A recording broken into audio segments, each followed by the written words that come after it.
ایک لفظ قرآن مجید نے کہا آیت. آیت ہوتی ہے اللہ کی نشانی. جب کوئی کام اللہ کی قدرت سے ہوتا ہے تو اس کو آیت کہتے ہیں، اور وہی کام اگر نبی سے ظہور پذیر ہو تو معجزہ ہے. وہ ظہور پذیر اللہ کی قدرت سے ہوا ہے، اللہ کے چاہنے سے ہوا ہے. وہ بغیر کسی ذریعے سے ہو تو قدرت الہی ہے، پیغمبر سے ہو تو وہ معجزہ ہے، ولی سے ہو تو وہ کرامت ہے. ہر جگہ اللہ کی قدرت ہی. جو نبی کے ہاتھ پہ معجزہ صادر ہو رہا ہے وہ بھی تو اللہ کی عطا ہی ہے نا. جو ولی کے ہاتھ سے ہو رہا ہے وہ بھی یہ کرامت کہتے ہیں. یہ ولی نے کر دیا، بھئی ہوا ولی کے ہاتھ سے ہے، لیکن قدرت کس کی ہے؟ اللہ کی. وہ ہمارے سلطان الواعظین رحمت اللہ علیہ اس طرح سمجھایا کرتے تھے، فرماتے تھے ہے دودھ ہی، لیکن اگر اسے جاگ لگا کے نا لسی کے ساتھ جما لو تو دہی بن گیا، اور اگر رڑک لو نا تو لسی بن گئی، اور اگر اوپر سے تھوڑا سا اتار لو تو مکھن بن گیا، اور مکھن کو گرم کر لو تو اصل میں کیا ہے؟ دودھ. تو فرمانے لگے در اصل پیچھے کار فرما کیا ہے؟ دودھ. کہتے ہیں آپ کو بندہ کہتا ہے نا جی میں دودھ کا تو اقرار کرتا ہوں، مکھن کو نہیں مانتا. میں دودھ کا تو اقرار کرتا ہوں، لسی کو نہیں. میں دودھ کا اقرار کرتا ہوں پر میں نا گھی کو نہیں مانتا. تو اس بیوقوف کو کہا جائے گا لسی کا انکار بھی دودھ کا ہی انکار ہے. اسے کہا جائے گا مکھن کا انکار بھی دودھ کا ہی انکار ہے. اسے کہا جائے گا یہ جو تو انکار کر رہا ہے نا گھی کا، یہ بھی دراصل انکار. او خدا کے بندے، ولی ذاتی طور پر تو کوئی طاقت رکھتا ہی نہیں. ولی کی کرامت بھی اللہ کی قدرت، نبی کا معجزہ بھی اللہ کی قدرت. اب آپ واقعہ معراج کو دیکھیں. نبی پاک نے کب کہا میں گیا ہوں؟ پہلا دعویٰ تو رب کریم نے فرمایا سبحان الذی اسری بعبدہ، میں نے سیر کرائی ہے اپنے بندہ خاص کو. خبردار حضور کے معجزہ معراج کا انکار نہ کرنا، یہ رب کی قدرت کا انکار ہو جائے گا. خبردار اس بحث میں نہ الجھنا کہ وہ منامی تھی، وہ تو 34 بار ہوئی، وہ تو خواب میں حضور گئے تھے. وہ خدا کے بندے خواب میں تو جانے معبود کتنی بار گئے، لیکن یہ جو معراج ہے نا حضور کی، یہ معراج حضور جسم کے ساتھ روح کے ساتھ گئے. اور پھر معراج کی حکمتیں لکھی ہیں علماء نے. کبھی کبھی نا دل بڑا اداس ہو جاتا ہے، اور اگر انسان کسی منصب پر فائز ہونا تو سب نے تو اسے آ کے دکھڑے سنانے ہوتے ہیں، تو وہ کس کو سنائے؟ کچھ لوگوں کے ذمہ ہوتا ہے دست شفقت رکھنا، انہیں سب پہ رکھنا ہے، تو وہ اپنا حال کس سے بیان کریں، کس سے کہیں؟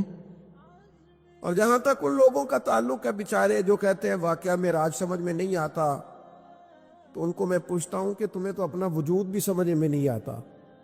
کیسے سانس لیتے ہو؟ معدے کا کون سا نظام ہے؟ نظام انہضام کیا ہے؟ جگر کہاں ہے؟ تمہارے وجود میں اللہ تبارک و تعالی نے جو چیزیں پیدا کی ہیں تو آج تک اپنے آپ کو نہیں سمجھ سکا، تو رب رسول کے معاملات کو سمجھنے چلا ہے. اپنی چھوٹی سی عقل کو اتنا پریشان نہ کر ورنہ تو الجھ جائے گا.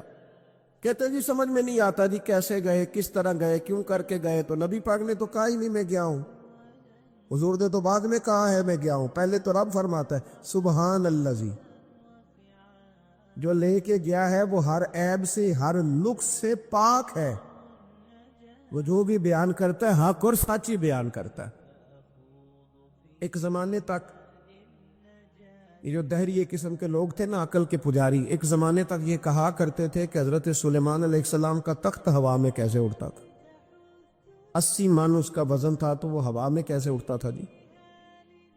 کچھ لوگ اس پہ بیٹھے ہوتے تھے پھر بھی وہ ہوا میں اڑتا تھا. ہمارے اس زمانے کے علماء اس کا جواب دیتے تھے وہ تخت جی ہوا میں کیسے اڑتا تھا. بڑا اعتراض ہوتا تھا، بڑی اس پر باتیں ہوتی تھیں. اب نہیں آپ سنتے ہوں گے کوئی بات، کیوں بھلا؟ اب ہر روز جہاز اڑتا ہے اور اس تخت سے زیادہ وزن لے کے اڑتا ہے.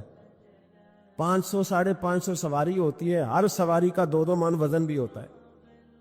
اور جب پائلٹ اعلان کرتا ہے نا کیبن سے کہ ہم 38,500 فٹ کی بلندی پہ جا رہے ہیں، تو کوئی شخص اعتراض نہیں کرتا. اب چھوڑ گئے حضرت سلیمان کے تخت پر اعتراض کرنا، اس لیے کہ سارے اوڑ کے آتے جاتے ہیں.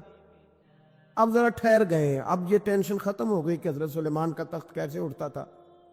پھر ایک نیا اعتراض شروع ہو گیا، الم تر کیف فعل ربک باصحاب الفیل، کہ اتنا چھوٹا سا کنکر اور اتنا چھوٹا سا بابیل اور اتنے بڑے ہاتھی کو کنکر مارے تو اتنے سے کنکر سے ہاتھی کیسے مر جاتا ہے؟ بڑی پریشانی کی بھئی، کنکر چھوٹا ہاتھی بڑا کیسے مر گیا؟ پھر اللہ نے فضل کیا تو بندوق کی گولی ایجاد ہو گئی. کہنے لگے نہیں پریشر سے لگے تو ہاتھی ماری جاتا ہے. اب اس کے بعد دوبارہ اس بات پر اعتراض نہیں کرتے. پہلے کہتے تھے کہ انسان کیسے جاتا ہے، کیوں کر جا سکتا ہے، ممکن کیسے ہے، یہ مطلب کیسے ہو گیا، معراج کیسے ہوئی. تو پھر ایک بندہ چاند سے تو ہو آیا ہے، اور جس نے وہ بندہ چاند پہ اتارا ہے اس نے کہا ہے کہ یہ آخری منزل نہیں، اس سے آگے بھی انسان جا سکتا ہے. تو میرے مصطفیٰ کریم نے فرمایا تم تو اب جانے کی باتیں کرتے ہو نا، جہاں تک میں ہو آیا ہوں تم سوچ بھی نہیں سکتے. کوئی رہ فلک اتے یار گیا، کوئی جا سدراتے ہار گیا، ایک کالیاں زلفاں والا سی جڑا لنگ عرشاں تو بھی پار گیا. فرمایا تم نہیں نہ جا سکتے، تم کچی باتیں، کمزور باتیں. اور ایک اور بات میں آپ کو عرض کروں، نبی کریم علیہ السلام کے لیے کام اتنا مشکل نہیں تھا جتنا قوم سمجھتی ہے نا. ہمارے اپنے کچھ نادان دوست ہیں، اپنی عقل چھوٹی ہوتی ہے تو وہ اس عقل میں کیا کیا آئے گا، اتنی کچھ چیز ہوتی ہے اس میں اتنا ہی سامان آتا ہے نا.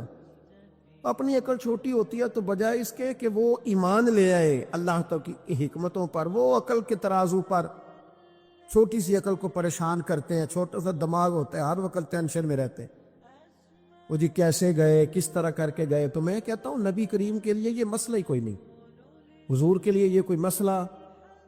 حضور فرماتے ہیں میں تو اس وقت بھی نبی تھا. یہ ترمذی میں ہے، ترمذی ہے، سیاستہ کی حدیث. یہ سمجھیں گے دین ہے، یہ عقیدہ ہے، اس کو سمجھا کریں. فرمایا میں تو اس وقت بھی نبی تھا جب آدم علیہ السلام کی مٹی گوندی جا رہی تھی. تو محبوب تو پہلے بھی ان سارے نظاروں کو جانتے ہیں، ہر چیز حضور کی نظر میں ہے. اور اس کے بعد بھی، اس کے بعد کا جو ماحول ہے وہ بھی انوکھا ہے. بدر میں ایک عورت کا بچہ شہید ہو گیا، سیاستہ میں حدیث ہے، حضور کی بارگاہ میں آئی، نبی کریم منبر پہ بیٹھے ہیں، آ کے عرض کرنے لگے یا رسول اللہ صلی اللہ علیہ وسلم میرا بیٹا جہاد میں شہید ہو گیا، مجھے بتائیں وہ کہاں ہے. اگر جہنم میں ہے تو میں روں گی، آہوزاری کروں گی، اگر جنت میں ہے تو میں شکر ادا کروں. حضور بتائیں. تو جنت دوزخ کا معاملہ تو قیامت کے بعد ہے، یہ تو دور کی بات ہے. مدینے میں بیٹھ کر، مسجد نبی میں بیٹھ کر بی بی نے سوال کر دیا. حضور نے نہیں فرمایا کہ بی بی یہ تو قیامت میں پتہ چلے گا نا. حضور بیٹا کہاں ہے؟ حضور نے یوں نظر اٹھائی، فرمایا بی بی جنتیں ہیں 8، جو سب سے اعلیٰ جنت ہے نا وہ اللہ نے تیرے بیٹے کو عطا فرماؤ. سب سے اعلیٰ جنت میں ہے تیرا بیٹا. مرحوم اعظم چشتی نے ایک جملہ کہا تو انہوں نے کمال کر دی. کہنے لگے ایسا کوئی محبوب کہیں ہوگا نہ کہیں ہے، بیٹھا ہے چٹائی پہ مگر عرش نشی ہے. اور ایک جملہ اتنا شاندار ہے، اتنا شاندار ہے کہ میں جب پڑھتا ہوں تو میں مرحوم کے لیے دعا کرتا ہوں.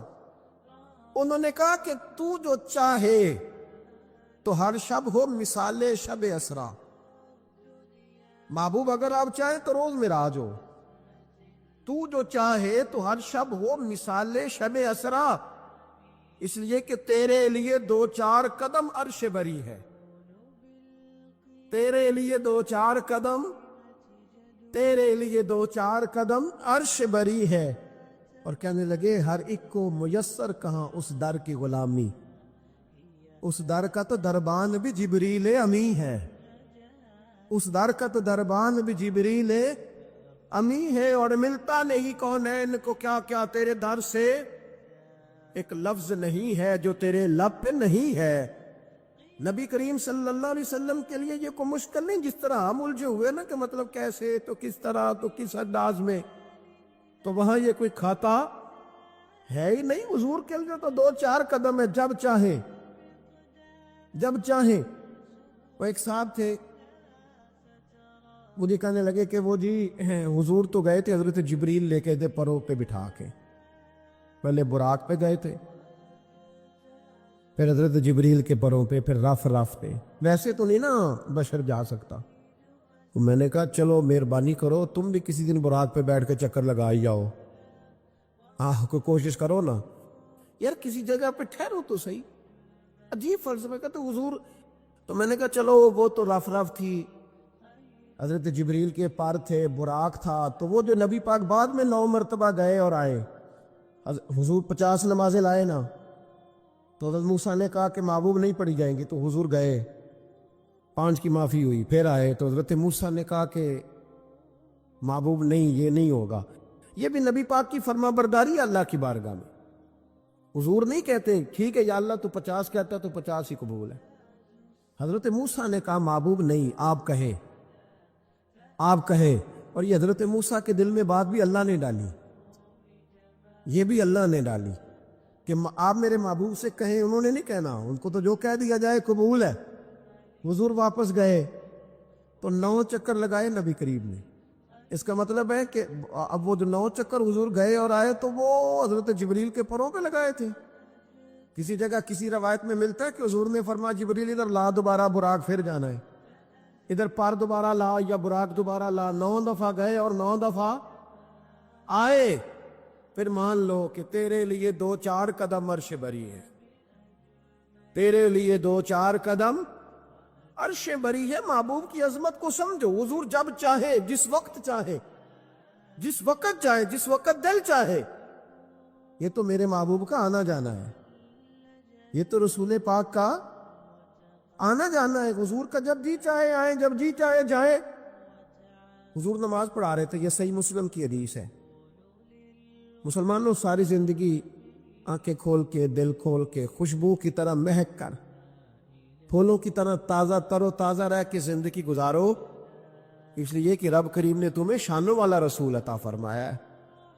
طبیعتیں ٹھنڈی رکھو، مزاجوں میں سکون رکھو، خوش ہو جایا کریں حضور کا۔ آپ یقین کریں کسی جگہ محفل میلاد لکھا ہوتا ہے تو طبیعت ٹھنڈی ہو جاتی کہ یہاں میرے نبی کی نعتیں پڑھی جائیں گی۔ کسی جگہ محفل معراج لکھا ہوتا ہے تو طبیعت ٹھنڈی ہو جاتی ہے، یہاں حضور کا ذکر ہوگا۔ یہ نہ اپنے دل میں شوق پیدا کریں۔ جو لوگ کہتے ہیں نا بڑے دکھ ہیں، تو حضور کی نعت سن کے راضی ہونا سیکھیں، اللہ انہیں سکھ عطا فرمائے گا۔ جو کہتے ہیں بڑے پریشان رہتے ہیں، تو وہ حضور کے درود و سلام سے راضی ہونا سیکھیں، اللہ سکون عطا فرمائے گا۔ سنگیو یاد رکھو، جو کہتے ہیں کہ دل بے قرار رہتا ہے، اپنے دل کو حضور کی تعریف سے جوڑ لے، رب تیرے دل کو سکون عطا فرمائے گا۔ خوش ہونا سیکھیں حضور کا نام سن کے، ٹھنڈا ہونا سیکھیں، طبیعتوں کو، کلیجوں کو ٹھنڈا کرنا سیکھیں، اللہ راحت عطا فرمائے گا۔ لیکن اگر بحث ہی بحث کرنی ہے تو کیسے جی، کس طرح جی، کس حال میں؟ میں بڑی تنقید کرتا ہوں پیسے لینے والوں، طے کرنے والوں پر، کہ کئی دفعہ تکلیف بھی بڑی ہوتی ہے۔ ایک بندہ بڑی پیاری نعت پڑھ رہا تھا، بڑی پیاری، میں بھی سٹیج پہ موجود تھا، تو ایک صاحب سے میں نے کہا کہ یار آج تو مزہ آ گیا، کلام سننے کا لطف آ گیا۔ تو کہنے لگا اس نے 40,000 بھی لیا ہم سے۔ تو میں نے کہا یار ٹھیک ہے، اگر اس نے لے ہی لیا ہے نا تو تمہیں بحث کرنے کی کیا ضرورت ہے؟ جتنی اچھی وہ نعت پڑھ رہا ہے نا، میرے خیال میں 40,000 بھی تھوڑا ہے، اس کو زیادہ دینے چاہیے۔ اور اگر اس نے لے لیے، اب دے دیے، تو اب بحث کرنے کی کیا ضرورت ہے؟ اب تو مزہ لینا چاہیے کہ میرے نبی کا ذکر کر رہا ہے۔ وہ جو لے دے رہا ہے وہ اللہ اس سے حساب لے لے گا نا خود ہی قیامت میں۔ یہ ہم بھی شکوہ کرتے ہیں، سمجھانے کی کوشش کرتے ہیں، لیکن ان شکووں میں آ کے ہم نے نعت تو نہیں نہ چھوڑ دینی، حضور کا ذکر تو نہیں نہ چھوڑ دینا۔ اب اس کے نیچے آ کے وہ اپنا ذائقہ لینا، تو میں نے پہلے بھی آپ کو بتایا تھا، پھر بتاتا ہوں۔ میں مسجد نبوی شریف میں نا سلام کرنے کے لیے حاضر ہوا۔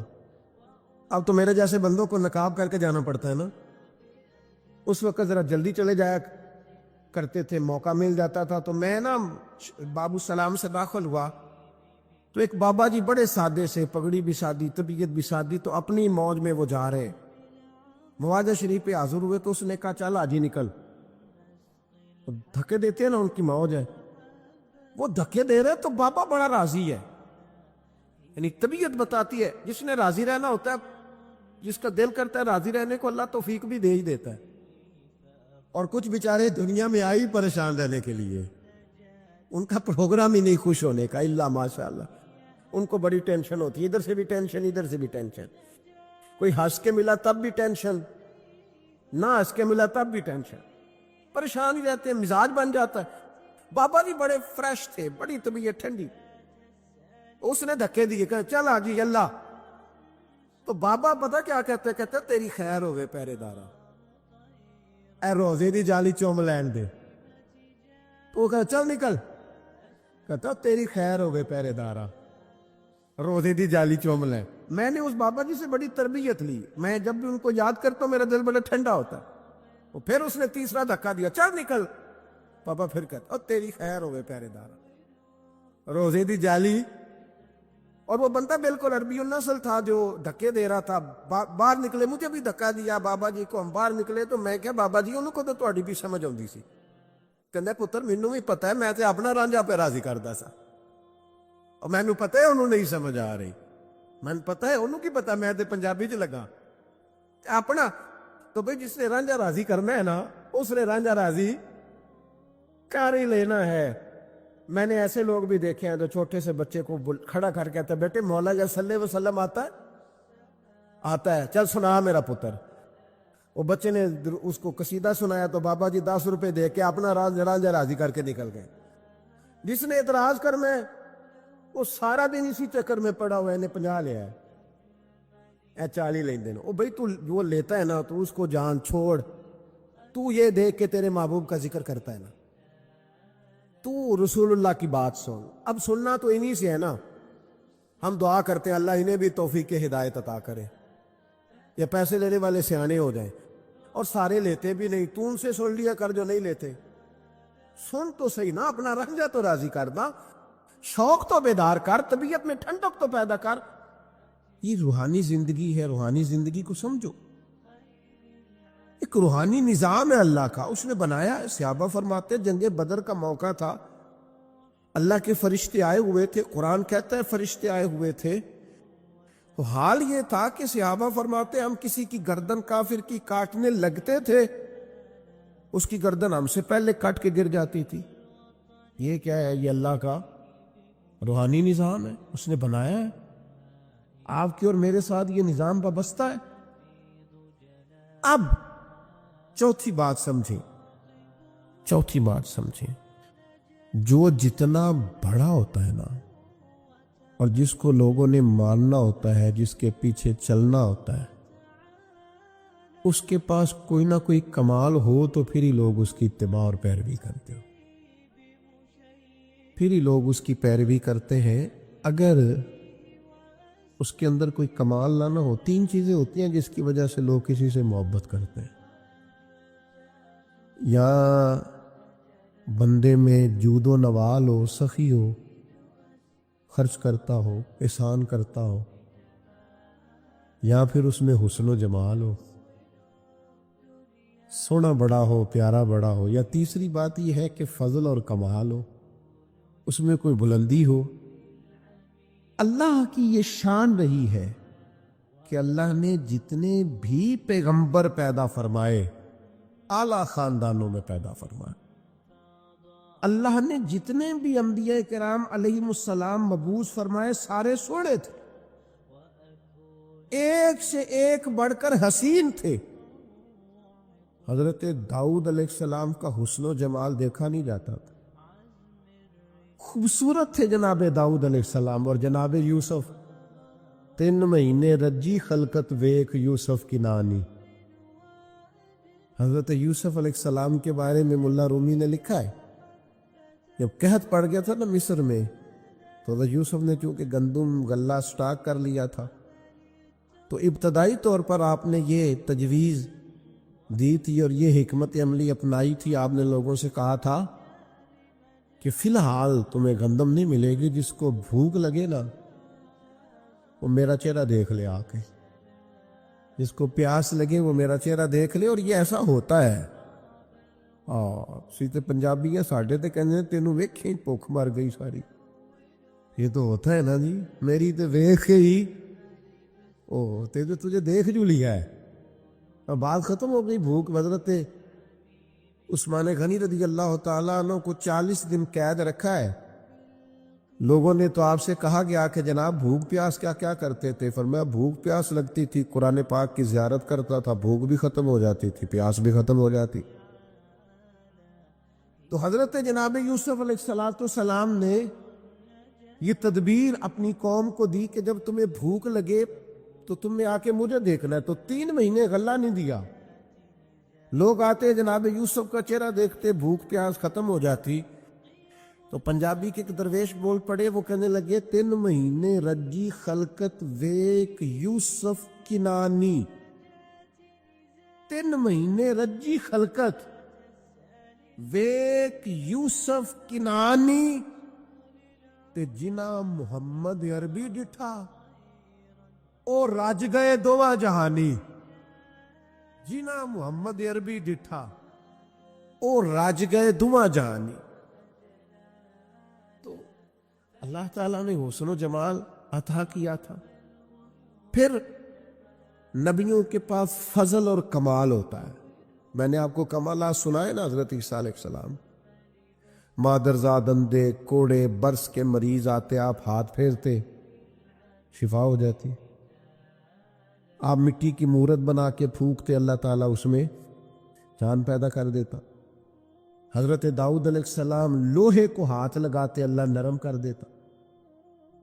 حضرت آدم علیہ السلام 1000 پیشہ جانتے تھے، 1000 بولیاں بولتے تھے، اللہ نے کمال عطا فرمایا۔ ہر پیغمبر کو اللہ نے شان دی، عظمت دی۔ جناب ابراہیم کے کمالات کا کوئی انکار کر سکتا ہے؟ ان کی شان جن کو بار بار قرآن مجید ان کے تذکرے کرے اور رب کہے واتخذ اللہ ابراہیم خلیلا، ان کی شانیں، ان کی عظمتیں کیا بات ہے۔ بس میرے بھائی سمجھ لو، جب کسی کا فضل کمال لوگ دیکھتے ہیں تو پھر پیروی کرتے ہیں بلا مثال و بلا تشبیہ۔ اللہ نے نبیوں کو فضل و کمال، حسن و جمال، جود و نوال دے کے بھیجا تاکہ لوگ ان کا کمال دیکھیں، ان کی غلامی کریں۔ اور جب میرے اور آپ کے محبوب کی باری آئی تو اللہ نے سب سے بڑھ کر محبوب کو حسن و جمال عطا فرمایا، سب سے بڑھ کر جود و نوال عطا فرمایا۔ حضرت یوسف علیہ السلام کا حسن کہاں اور محبوب کا حسن کہاں؟ کیا خوبصورت انداز اختیار کیا، کہنے لگے حسن یوسف پہ کٹی مصر میں انگشت زنا۔ حضرت یوسف کا حسن دیکھ کر مصر میں عورتوں نے ہاتھ کٹا لیے، لیکن حسن دیکھ کر حسن یوسف پہ کٹی مصر میں انگشت زنا، اور سر کٹاتے ہیں تیرے نام پر۔ ان کا پورا حسن دیکھا ہے، ان کو دیکھا نہیں، تو اجے میرا یار نہیں دیکھا۔ تیرے نام پر حسن یوسف پہ کٹی مصر میں انگشت زنا، اور سر کٹاتے ہیں تیرے نام پہ مردان عرب۔ اور وہاں بیویوں نے ہاتھ کاٹے تھے، یہاں عرب کے مرد، اور انہوں نے حسن دیکھ کے کاٹے تھے، یہاں میرا نام سن کے لوگ۔ ہر کوئی فدا ہے بن دیکھے تو دیدار کا عالم کیا ہوگا۔ مردان عرب بھائی حضور کا اور پھر نبی پاک کا جو جود و نوال ہے عطا کرنا ہے۔ حضرت جابر ابن عبداللہ فرماتے ہر شے حضور سے سنی ہے، میرے پاس نہیں ہے یہ حضور سے سنا ہی نہیں، یہ تو سنا ہی نہیں نبی پاک سے۔ اور پھر جہاں تک حضور کے فضل و کمال کی بات ہے تو ہر نبی کو اللہ نے معجزہ دیا، اور نبی پاک کو اللہ نے بنائے معجزہ ہے۔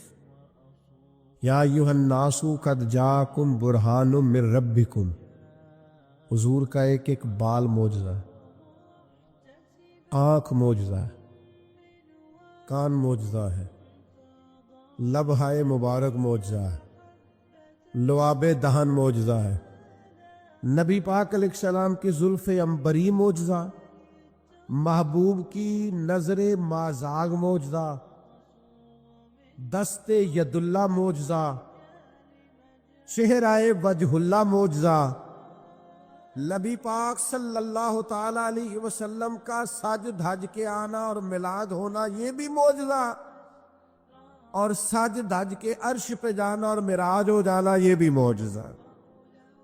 اللہ نے دیے معجزے انبیاء کو، خدا نے میرا نبی معجزہ بن کے آیا۔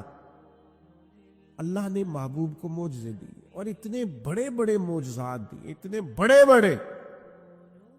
میں کیسے آپ کی خدمت میں یہ بات عرض کروں، اتنا عظیم معجزہ ہے نا واقعہ معراج۔ امت کو چاہیے تھا کہ یہ ہر روز جب بھی کوئی کہتا نا انہیں بڑی ترقی کی ہے، ان کو کہنا چاہیے تھا اصل تو ہمارا حق ہے ترقی میں آگے بڑھنے کا، اس لیے کہ ہمیں ان رستوں کا مسافر بننا ہے جن رستوں پہ نبی پاک نے ہمیں چلنے کا کہا۔ تو میرے عزیز بھائی، محبوب کو اللہ تبارک و تعالیٰ نے معراج عطا کی۔ اب وہ معراج میں بھی نا بندے بڑے پریشان ہیں، میں بات سمیٹنا چاہتا ہوں۔ اب زمانہ ہو گیا، ایک گروپ ہے، میں نے جمعے میں کہا تھا کہ اب ہر سال نہیں ہم دلیلیں دینا چاہتے کہ حضور خواب میں گئے کہ حقیقت میں گئے۔ یہاں عجیب منظر ہے، بعض لوگ نہ کہتے ہیں جی نبی کریم نے سارے معراج جتنی بھی محبوب کو یہ معراج ہوا یہ خواب میں ہوا ہے۔ میں اگر کہوں کہ میں نے رات کو خواب دیکھی ہے، میں پاکستان کا صدر بن گیا ہوں، تو آپ کو کوئی اعتراض ہے اس بات؟ خواب جو کسی نے کوئی اعتراض ہے؟ ویسے میں کہوں یہاں کھڑا ہو کہ میں صدر ہوں تو آپ کو اعتراض ہے، کیونکہ جناب آپ صدر نہیں ہے۔ میری بات کی سمجھ آ رہی ہے؟ کوئی شخص آپ میں سے اٹھ کے کہے کہ میں نے خواب دیکھی ہے، رات خواب میں یہاں سے نکلا ہوں، امریکہ گیا، وہاں سے برطانیہ آیا، وہاں سے ہالینڈ چلا گیا، وہاں سے افریقہ کے جنگل دیکھے، وہاں سے میں عرب آ گیا، میں نے جو ہے وہ دبئی اور مسقط اور یہ سارے ریگستان دیکھے، اور پھر میں اللہ نے مجھے موقع دی اور مجھے حرم کی حاضری نصیب ہوئی خواب میں سارا دیکھ کے آیا ہوں، تو آپ کو کوئی اعتراض ہے؟ کیوں جی؟ کیونکہ اور اگر وہ کہے حقیقت میں صبح نکلا اور یہاں سے امریکہ گیا اور وہاں سے میں افریقہ آیا، وہاں سے برطانیہ، یورپ، یہ ہنسانے کو نہیں کہہ رہا، سمجھانے کو کہہ رہا ہوں، وہاں سے پھر میں سارا عرب گھوم کے شام تک گھر آ گیا، صبح نکلا، تو آپ مان لیں گے؟ کیوں یہ ممکن ہے؟ آپ کہیں گے میاں صرف امریکہ کی فلائٹ اگر یہاں سے ڈائریکٹ بھی کو جائے تو 14-15 گھنٹے کی، تو آپ تو ایک دن میں بمشکل وہاں پہنچیں گے، صبح سے شام تک میں۔ آپ وہاں سے واپس کیسے آ گئے اور وہاں بھی چلے گئے اور یہاں بھی چلے گئے؟ یہ ممکن ہے؟ پریشانی ہوتی تب ہے جب وہ کہتا ہے میں حقیقت میں گیا ہوں۔ یہ جو ابو جہل پریشان ہوا ہے نا، یہ جو ابو لہب پریشان ہوا ہے، یہ جو اتبا اتیبہ، میں نہ ناراض نہ آیا جے، میں کدی دی گل کرنا، روز تے کردا ہی نہیں۔ یہ جڑے بندے آج تک پریشان نے نا، کبھی کبھی کرتا ہوں چلو خوگر حمد سے تھوڑا سا گلا بھی سن لے۔ یہ جو آج تک پریشان ہے نا سارے، یہ پریشان اس لیے ہیں کہ حضور اگر کہتے نا میں خواب میں گیا ہوں تو کسی کو مسئلہ ہی نہیں تھا۔ محبوب فرماتے میں گیا ہوں، سبحان الذی اسری بعبدہ لیلا من المسجد الحرام الی المسجد الاقصی۔ حضور مسجد حرام سے مسجد اقصی تک، اور وہی ایک رات میں نہیں ہو سکتا، وہی ہفتوں مہینوں کا سفر ہے، وہی نہیں ہو سکتا تھا۔ مسجد حرام سے مسجد اقصی جایا آئے نہیں جا سکتا، لیلا رات کے تھوڑے حصے میں۔ حضور نے فرمایا میں گیا بھی ہوں، آیا بھی ہوں۔ اور پھر نبی پاک علیہ الصلوۃ والسلام پہلا آسمان، دوسرا آسمان، تیسرا آسمان، اور خود حدیث پاک میں موجود ہے کہ پہلے آسمان سے لے کر دوسرے آسمان تک کا فاصلہ 500 سال کی مسافت ہے، پھر اتنا ہی دوسرا، پھر اتنا ہی تیسرا، پھر اتنا ہی چوتھا، اور پھر اس کے اوپر سدرۃ المنتہا، کوئی رہ فلک اتے یار گیا، کوئی جا کے سدرات ہار گیا، ایک کالیا زلفا والا سی جڑا لنگ عرشاں تو بھی پار گیا۔ یہ جو حضور نے فرمایا، اگر محبوب کہتے نا میں خواب میں گیا ہوں تو کسی نے پریشان، یہ سارے تو پریشان رہے ہیں، چلے ناراض کون سا آپ نے ہونا ہے، گھر والی بات ہے، سارے پریشان رہے ہیں اور سارے پریشان ہیں تو کسی وجہ سے ہی ہے نا۔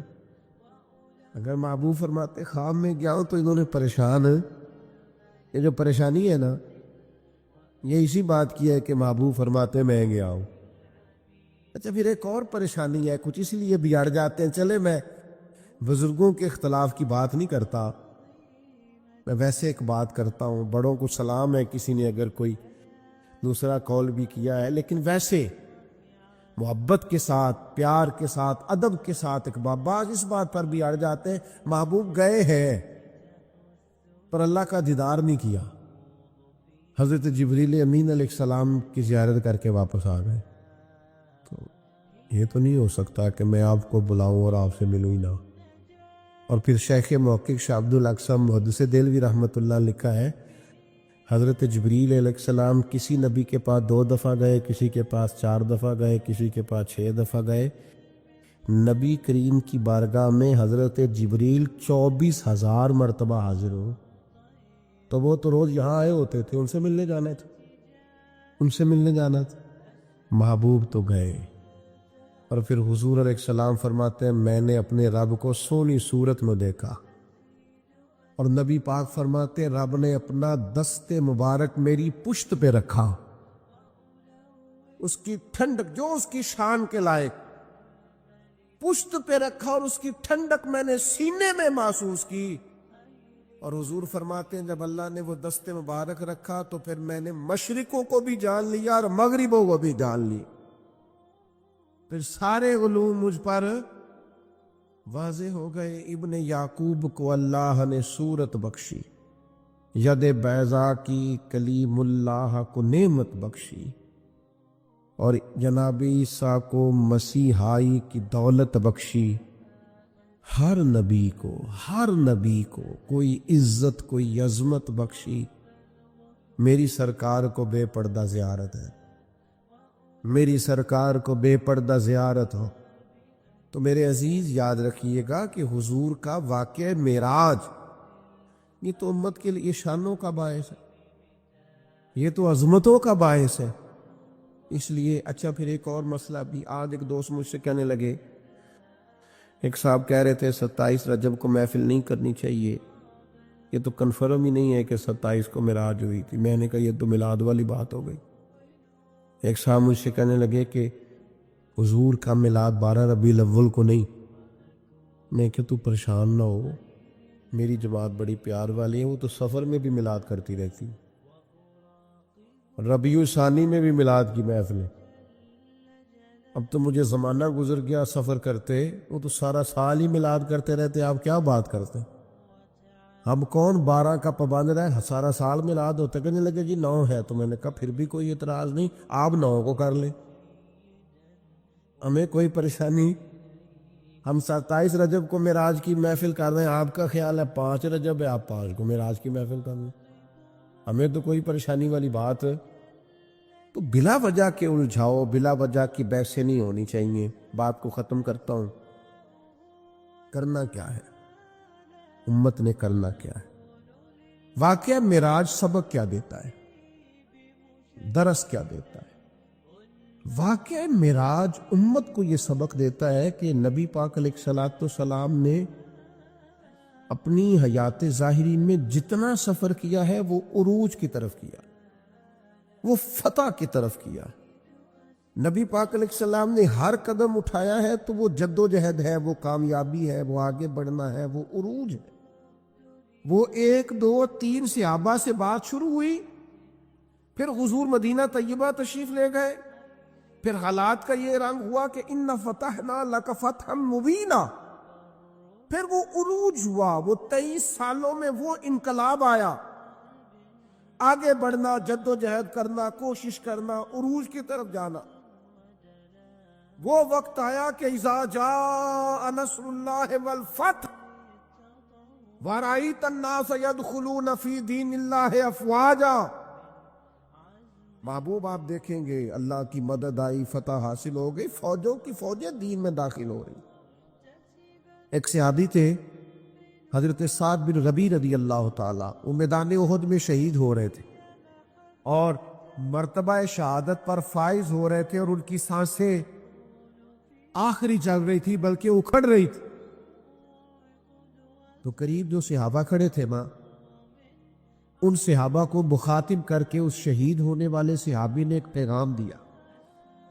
انہوں نے کہا جا کے نا حضور کے غلاموں کو میرا یہ پیغام دے دینا کہ تم میں سے اگر ایک بھی موجود ہوا اور پھر کفار نبی کریم علیہ السلام تک پہنچ گئے تو یاد رکھنا اللہ کی بارگاہ میں تمہارا کوئی عذر قابل قبول نہیں ہوگا۔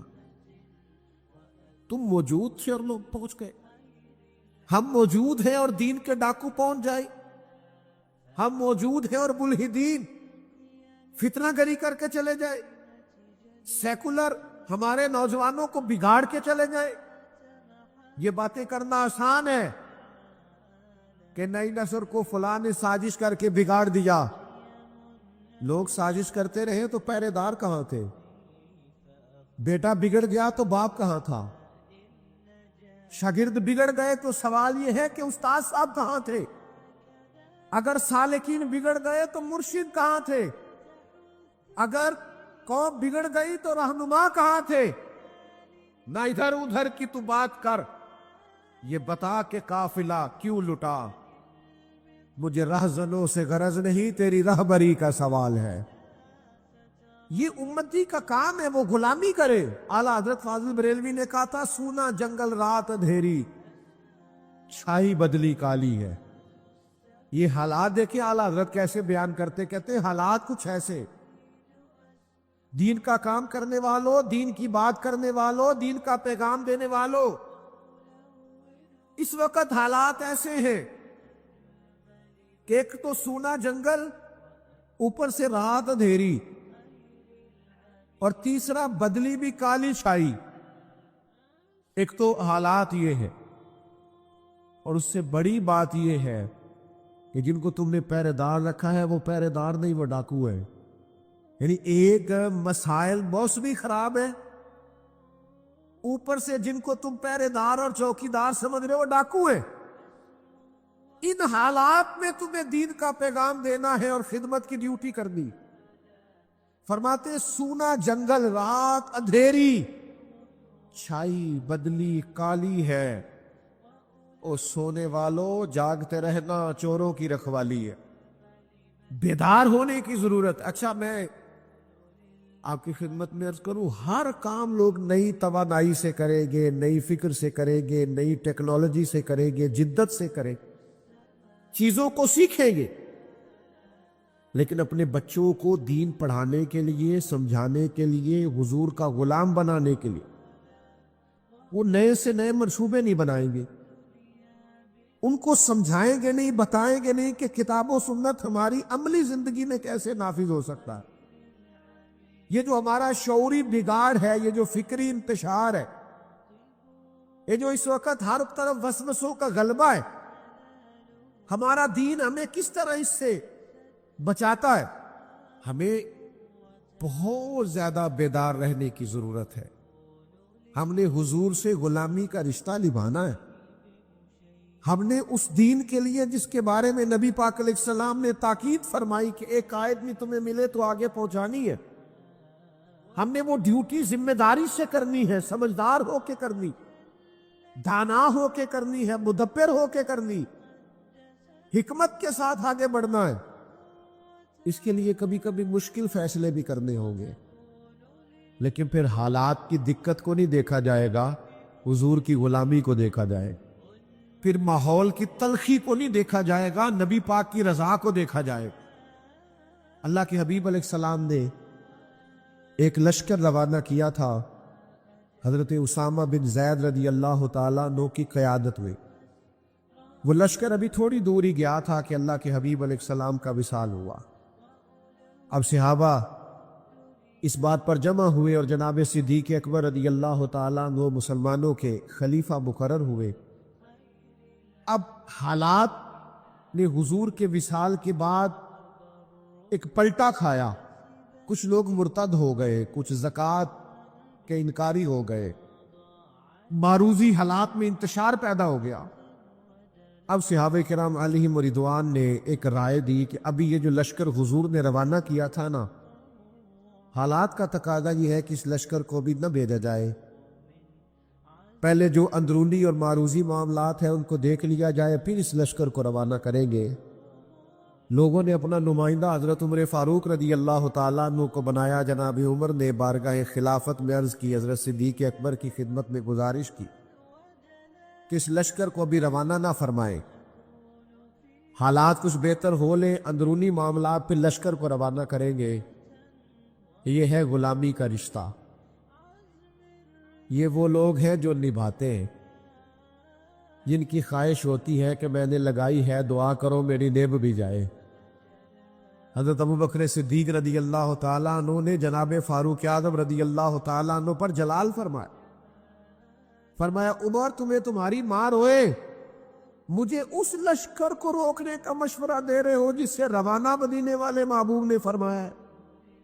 اور پھر حضرت سیدنا ابوبکر صدیق کے جملوں کا ولولہ دیکھیے، فرمانے لگے میں مدینہ منورہ میں اکیلا بھی رہ گیا اور جنگل کے درندے آ کر میرا گوشت بھی نوچنے لگے، اس قسم کے بھی حالات پیدا ہو گئے تو میں اس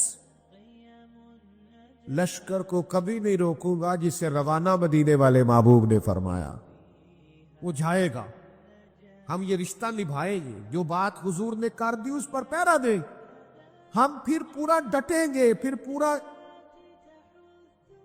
اس بات پر کھڑے ہوں گے۔ جب حضور نے لشکر روانہ کیا تو بات ختم ہو گئی۔ لوگوں نے کہا ٹھیک ہے، اگر آپ وہ لشکر بھیجنا چاہتے ہیں تو اس طرح کرے، امیر کسی اور کو بنا دے، ایک نوجوان امیر ہے۔ فرمایا تمہارا بھلا ہو جسے حضور نے امیر بنایا، وہی امیر رہے۔ اور پھر آپ حیران ہوں گے بات سن کے کہ حضرت اسامہ بن زید نوجوان تھے، جناب ابوبکر صدیق نے انہیں گھوڑے پہ بٹھایا ہے، خود ان کے ساتھ پیدل چل رہے ہیں۔ حضرت اسامہ بن زید کہنے لگے یا تو مجھے بھی نیچے اترنے دیں یا آپ بھی گھوڑے پہ بیٹھے۔ فرمایا نہ تو نیچے اترے گا نہ میں گھوڑے پہ بیٹھوں گا، میں اس کے ساتھ ساتھ پیدل کیوں نہ چلوں جسے میری سرکار نے امیر بنایا۔ میرے حضور نے جو فرما دیا، جو سرکار نے فیصلہ کر دیا، سانو قید سجن دا کہنا ہے، وہ جنج رکھے ایسا اونج رہنا ہے۔ حضور نے فیصلہ کر دیا، بات ختم ہو گئی۔ اب اس پہ کوئی لیت و لالہ نہیں، کسی قسم کی کوئی وضاحت نہیں۔ امتی گنجائش ڈھونڈتا پھرتا ہے معاذن، راہ رخصت کا متلاشی۔ بہت سارے لوگ 10 جگہ سے مسئلہ اس لیے پوچھتے ہیں کہ کوئی گنجائش مل جائے، کہیں کو رستہ میرے ہاتھ آ جائے، میں کسی طریقے سے بچ جاؤں۔ غلاموں کے یہ طریقے نہیں ہوتے۔ غلام نے غلامی کر دی، غلام نے سمجھ میں آئے تب بھی، نہ سمجھ میں آئے۔ آپ نے غلام رکھا ہو، آپ اسے کہیں جا 5 کلو چینی لے اور وہ آپ کو مشورہ دے 2 کلو منگائے تو آپ اس کا مشورہ مان لیں گے؟ آپ کہیں گے تو کام کر 5 کلو، وہ کہے جی کیا کر دیا، تو آپ کہیں گے میں تجھے بتانے کا پابند نہیں، تو ملازم ہے، تو ڈیوٹی کر۔ یہ عجیب غلام ہے، حکمتیں پوچھتے پھرتے ہیں۔ شریعت نے یہ کام کیوں ضروری قرار دیا، اس سے کیوں منع کیا؟ آپ غلام ہیں۔ غلام حکمتیں نہیں پوچھا کرتے۔ امام محمد بن حنبل غلام خرید کے لائے، فرمایا تیرا نام کیا ہے؟ کہا حضور غلاموں کا نام تو نہیں نہ ہوتا، آپ جس نام سے آواز دیں گے میں حاضر ہو جاؤں گا۔ فرمایا کھائے گا کیا؟ کہنے لگا حضور غلاموں کے نخرے تو نہیں نہ ہوتا۔ ہم غلام جو ہوئے، غلام تو غلامی کرتے، نخرے تھوڑے کرتے۔ آپ نے فرمایا کمرہ پسند کر لے، کہنے لگا حضور اشارہ کر دینا میں لیٹ جاؤں گا۔ امام صاحب کو وجد ہو گیا، فرمایا سینے سے لگ یار، تو غلام تو نہیں، جا تو آزاد ہے، تو آقا بننے کے قابل ہے۔ راتی جاگے تے شیخ صداوے، راتی جاگ دے کتے، مالک دا درمول نہ چھڑ دے، پاویں مارو 100 جتے۔ ایک لقمے دا قدر پچھانن، پاویں مالک ہوون ستے۔ رکھا سکھا کھا، رکھا سکھا کھا، دن جا رکھاں وچ ستے، تیتھوں کتے۔ اٹھ بلیا چل یار منا لے، نہیں تے بازی لے گئے نہیں کتے۔ آ جا، ورنہ غلامی کا انداز وہ دیکھے کہاں پہنچ گئے۔ میرے عزیز، چیزوں کو سمجھے، غلامی کو نبھائیں۔ حضرت ابو بکر صدیق حضرت اسامہ بن زید سے کہنے لگے چونکہ امیر لشکر آپ ہیں، اگر آپ پسند فرمائے، مناسب سمجھے، اجازت دے تو حضرت عمر کو میرے پاس نہیں چھوڑ جاتے، میں نے ضروری مشورے کر دے۔ کہا امیر آپ جیسے دوستو غلامی کا رشتہ نبھائیے، غلامی کا تعلق نبھائیے۔ او یارو، جس قوم کو عمر گزر گئی ہے ہمیں یہ کہتے ہیں کہ نماز پڑھا کرو، داڑیاں رکھ لو، خواتین کو پردہ کراؤ، جو بنیادی باتوں پر ہی عمل نہیں کرتے، میں انہیں آگے کا سبق کیا پڑھاؤں؟ اگر ہمیں سوتوں کو جگانا پڑے تو بات سمجھ میں آتی ہے، لیکن اگر جاگتوں کو جگانا پڑے تو یہ کتنا تکلیف دہ معاملہ ہے۔ آپ اس پہلو پر ضرور غور فرمائیے کہ رشتہ غلامی نبھانا ہے۔ ہم نے کلمہ پڑھ کے اپنے محبوب سے غلامی کا عہد کیا ہے، ہمیں اس رشتہ غلامی کو مضبوط بھی کرنا ہے، نبھانا بھی، آگے بھی لے کے جانا ہے۔ اور اگر ہم اس رشتے کی حساسیت کو نہیں سمجھیں گے، اس پر غور نہیں کریں گے، اپنی ترجیحات یہ نہیں بنائیں گے کہ ہمیں یہ رشتہ نبھانا ہے۔ ایک غلام تھا، اس کے آقا نے اس پر بڑا ظلم کیا، اس کی ناک کاٹ ڈالی، مسند امام احمد بن حنبل میں موجود ہے۔ وہ دروازہ رسول پہ آیا اور رو کے عرض کی حضور میرے ساتھ یہ ہوا۔ حضور نے فرمایا جا تو آج سے آزاد ہے۔ اس نے عرض کی حضور میں آزاد تو ہو گیا ہوں، پر یہ معذوری بھی ہو گئی ہے، میرے خرچ کون اٹھائے گا، میری ضروریات کا کون خیال رکھے؟ تو نبی پاک علیہ السلام نے فرمایا اللہ اور اس کا رسول تیرے وارث بنے گے۔ پھر نہ حضور نے صحابہ کو تاکید کر دی، فرمایا اس کا خیال رکھنا، یہ پریشان نہ ہو۔ وہ حضرت صدیق اکبر کے دور میں آیا، آ کے کہنے لگا آپ کو پتہ ہے نبی پاک نے میرے بارے میں کیا نصیحت فرمائی؟ جناب صدیق فرمانے لگے تو غم نہ کر، وعدہ حضور نے کیا ہے ہم نبھائیں گے، تیرے تمام اخراجات، تیرے سارے معاملات، تیری تمام ضروریات کا خیال رکھا جائے۔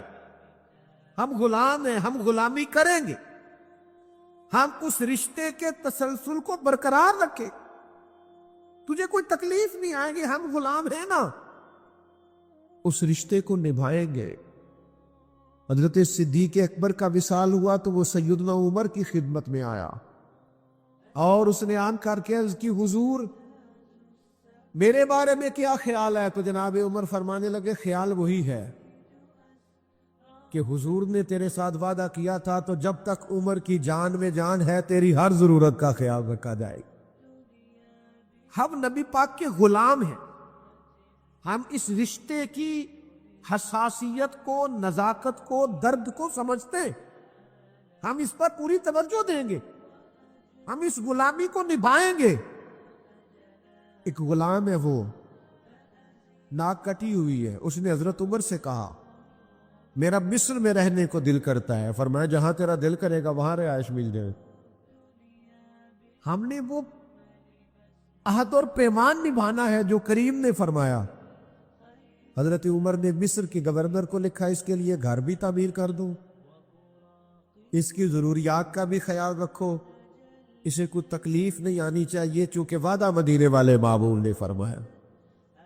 جب تک ہم اپنے ذہن کو، اپنی فکروں کو، اپنی طبیعت کو پورے طور پر مائل نہیں کرتے کہ ہم نے وہ خاص تسلسل جو نبی پاک علیہ الصلوۃ والسلام کے تبلیغ دین کا ہمارے اسلاف نے سنبھالا تھا وہ ہم نے سنبھالنا ہے، ہم نے وہ غلامی کرنی ہے۔ اور پھر نری تبلیغ ہی ضروری نہیں، آپ دین پر ڈٹ کے عمل بھی کریں نا تو اس سے بھی رشتہ غلامی مضبوط ہوتا ہے۔ امام جعفر صادق رضی اللہ تعالیٰ عنہ سے ایک شخص نے پوچھا تھا میں دین کی تبلیغ کرنا چاہتا ہوں تو کیا کروں؟ تو آپ نے فرمایا کوئی مشکل کام نہیں، تو دین پہ عمل کرنا شروع کر دے، دین کی تبلیغ ہونی شروع ہو جائے گی۔ عمل کریں آپ دین پر، سنت پر، شریعت پر، احکامات نبوی صلی اللہ تعالیٰ علیہ وسلم پر عمل کریں، آپ محسوس کریں گے کہ تبلیغ ہونے لگی، اشاعت دین ہونے لگی۔ لیکن جب تک آپ عمل ہی نہیں کرتے، لیت و لالا کرتے ہیں، بہانے بازی کرتے، باقی ہر چیز کا خیال ہے۔ کتنے نوجوان ہیں جو وطن چھوڑ دیتے ہیں اپنے رشتوں کو نبھانے کے لیے، ضروریات کو پوری کرنے کے، رات کو اوور ٹائم کام کرتے کہ ہمارے بیوی بچوں کے، گھر بار کے حقوق ادا ہو، کتنی مشقت کرتے ہیں۔ سچ بتاؤ کبھی اس لیے بھی اوور ٹائم لگایا ہے کہ میں حضور کے دین کی کوئی نوکری کر سکوں؟ کبھی اس لیے بھی کوئی منصوبہ بندی کی ہے کہ کچھ بھی ہو جائے میں کچھ اشاعت دین کے لیے اپنا کردار ادا کروں؟ ہمارے جب تک یہ جذبات پیدا نہیں ہوتے، نبی پاک علیہ السلام فرماتے ہیں سیاہ رات میں جتنے تارے آسمان پر نہیں چمکتے، اتنے جنت کے برتن آئیں گے جن برتنوں سے میں اپنے امتیوں کو جام کوثر پلاؤں گا، اتنے برتن ہو۔ اور یہ آپ ذرا غور فرمائیے، یعنی شہد سے زیادہ میٹھا، دودھ سے زیادہ سفید، کستوری سے زیادہ خوشبودار۔ اب اگلی جو بات ہے نا وہ زیادہ قابل غور ہے، اور زیادہ قابل غور ہے، اور زیادہ قابل غور ہے، اور زیادہ قابل غور ہے۔ وہ ٹھنڈا بھی بڑا ہے، میٹھا بھی بڑا ہے، سفید بھی بڑا ہے، خوشبو بھی بڑی ہے، برتن بھی وہ ہیں جو آسمان کے ستاروں کے برابر برتن ہے۔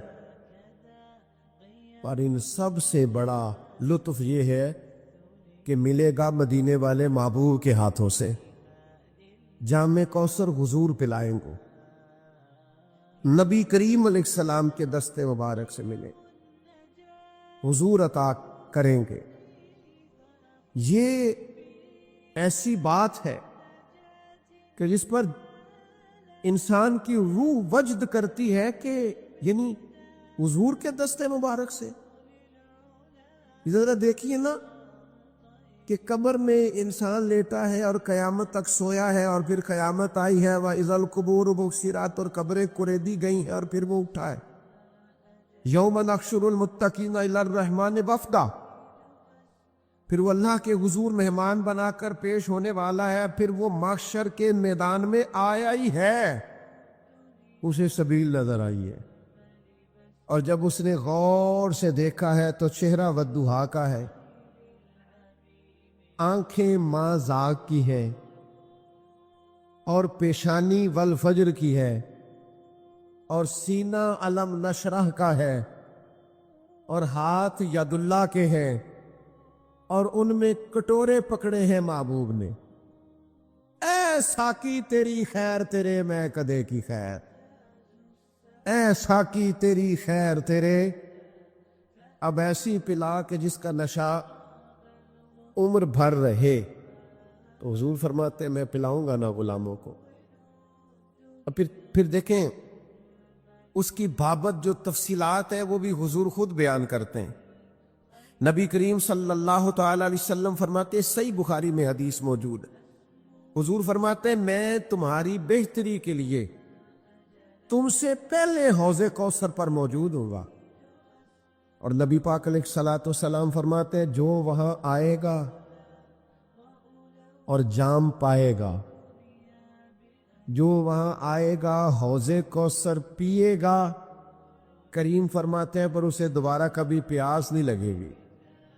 یعنی زندگی میں یہ نہیں ہوتا کہ آپ نے ایک دفعہ پی لیا تو پھر دوبارہ طلب پیدا نہ ہو۔ کبھی کبھی تو ایسا ہوتا ہے کہ پیتے جاتے ہیں تو پیاس پانی کی بڑھتی جاتی ہے، پر حضور فرماتے ہیں جسے وہ والا جام ملے گا نا جو میں دوں گا، وہ والا جام جو اسے میں دوں گا، سب بھول جا، جام اٹھا اور مسکرا کے پی، جسے میں وہ جام دوں گا اسے دوبارہ کبھی پیاس طیبہ سے منگائی جاتی ہے، سینوں میں رچائی جاتی ہے۔ توحید کی میں پیالوں سے نہیں نظروں سے پلائی جاتی ہے۔ فرمایا وہ اسے دوبارہ کبھی پیاس، اس کی طلب پیدا کرو نا یار، اس کا شوق پیدا کرو نا، اس کا تصور باندھو نا۔ اچھا پھر ایک حدیث امام طبرانی لائے ہیں، ہم چونکہ گناہگار لوگ ہیں تو ہم نا کوئی رحمت کا سہارا ڈھونڈتے پھرتے ہیں کہ کوئی سہارا ہاتھ لگے تو کوئی تصور باندھے کہ ہو گیا کرم۔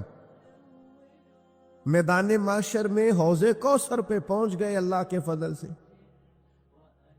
ابھی حساب نہیں دیا، ابھی پل صراط نہیں دیکھی، خدا نے فضل کیا اور حوض کوثر پر پہلے پہنچ گئے، جام پی لیا، محبوب کے ہاتھوں سے پی لیا۔ تو میں سوچا کرتا تھا کہ حضور نے جام دے دیا، پی لیا، محبوب سے پینے کے بعد بھی حساب دینا پڑے گا۔ حضور جام کوثر دے دیں گے تو اس کے بعد بھی پل صراط آئے گا۔ وہ جام مل گیا، کرم نوازی ہو گئی، رحمت ہو گئی، محبوب نے خود دست مبارک سے پلایا، تو کیا اس کے بعد بھی محشر کی سختیاں آئیں گی؟ تو امام طبرانی حدیث لائے ہیں، نبی کریم صلی اللہ تعالی علیہ وسلم نے نا اشارتاً بات بیان کی، اشارتاً، پر قربان پچھانن والے ہیں تو ایک گل جان گئے گل کھول دے نہیں۔ یہ نہیں فرمایا نبی پاک نے کہ حوض کوثر پہ آ گیا تو اب حساب نہیں ہوگا، یہ نہیں فرمایا۔ آپ نے زیادہ غور کرنی ہے، میں نے کہا ہے قربان پچھانن والے ہیں تو گل جان گئے پر گل کھول دے نہیں۔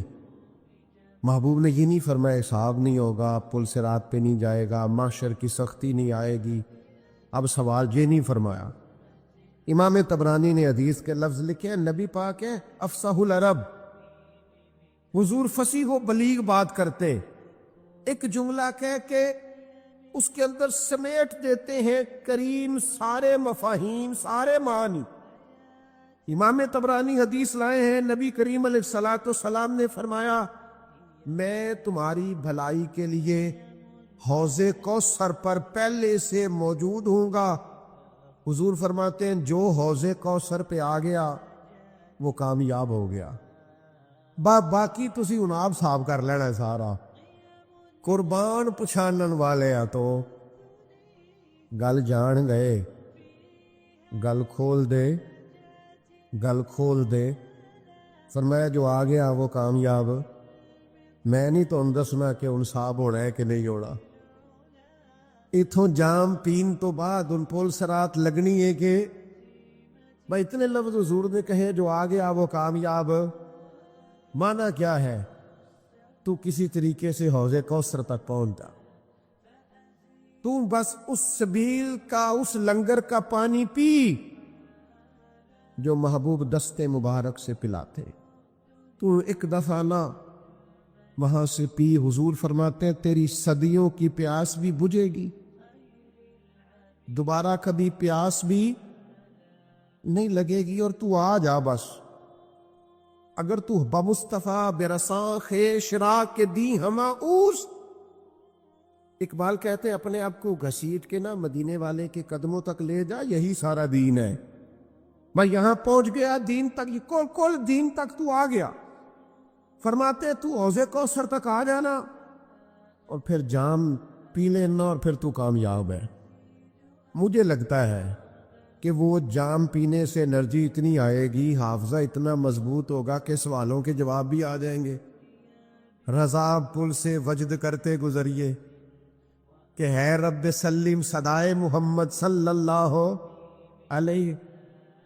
اور پھر جب رستے میں ہوتے ہوئے محبوب سے کوئی جام پی کے آیا اور ادھر سے جام پی کے وہ رب کے حضور حاضر ہوا تو پھر اساں جے ہاں گناہیاں دا جدوں اعمال نامہ فرول ہوئے ذرے ذرے نے سب نے آ جانا ہے جو جو منہ تھی بولیا بول ہوئے اساں اتھے کول حضور دے بیٹھ رہنا ہے پئی لکھ عمل ترکڑی تول ہوئے پھر او دے کولوں کی رب نے حساب لینا جیڑا بیٹھا ہی محمد دے کول ہوئے. اب ادھر سے جام پی کے آ رہے ہیں کریم نے اپنے دستے مبارک سے دیا ہے.